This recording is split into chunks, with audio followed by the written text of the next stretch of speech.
ٹھیک ہے جی، ٹھیک ہے، جزاکم اللہ احسن الجزا جی۔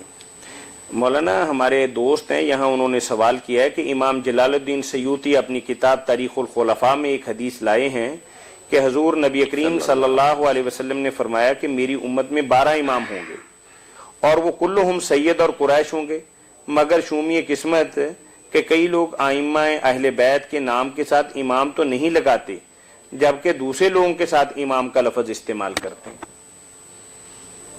جیسے امام ابو حنیفہ رحمۃ اللہ علیہ ہیں، امام مالک شافعی، امام ابن تیمیہ، امام مالک، یا کچھ اور لوگ ہیں کہ جو ان کے ساتھ یہ امام کا لفظ استعمال کرتے ہیں، جو حقیقی امام ہیں ان کے ساتھ امام کا لفظ استعمال نہیں کرتے۔ بھائی کا سوال یہ، بھائی کا سوال جو ہے نا کہ آپ نے فرمایا دین غالب رہے گا اور اسلام اس وقت تک چلتا رہے گا جب تک اس امت میں 12 امیر یا خلیفے نہ ہو جائیں۔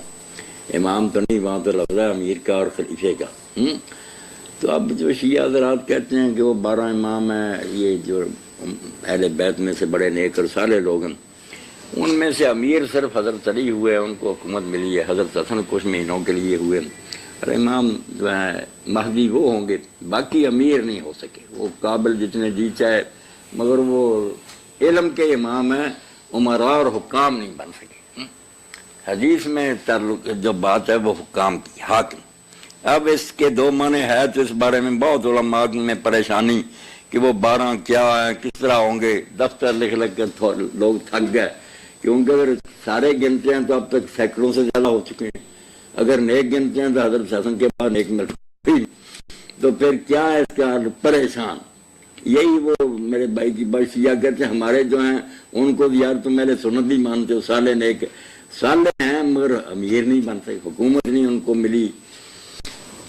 تو کچھ لوگوں نے تو پھر کہا کہ لگاتار جتنے ہیں نا وہی ہیں، اس میں پھر یزید بھی آتا۔ یہ شیعہ حضرات پھر کہتے ہیں دیکھو تمہاری کتاب میں اس کو بھی شمار کیا۔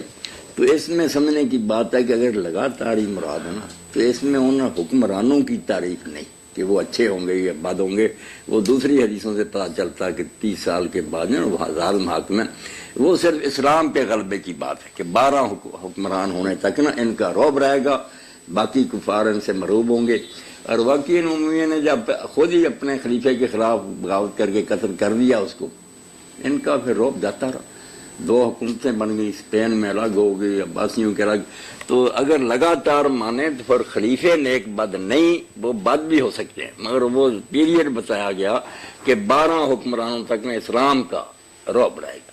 اسی طرح یا پھر جو امام ابن تیمیہ اور ابن کثیر نے کہا کہ 12 ہوں گے مگر ان میں لگاتار ہونا شرط نہیں، وہ قیامت تک ہوں گے۔ کچھ ہو گئے عمر بن عبدالعزیز، کچھ پھر امام مہدی سے پہلے، آخری قیامت تک ہوں، قیامت تک۔ یہ 2 تشریح ٹھیک، یعنی اس میں تسلسل والی بات نہیں ہے، صرف یہ کہ کوانٹٹی پوری ہوگی، 12 ہو جائیں قیامت تک نیک۔ اچھا، امامت کا درست مفہوم کیا ہے مولانا آپ کی نظر میں؟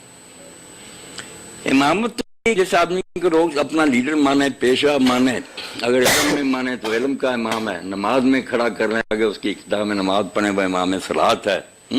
اگر حکومت اس کو دے دی جائے تو امامت کبریٰ ہے اس کی۔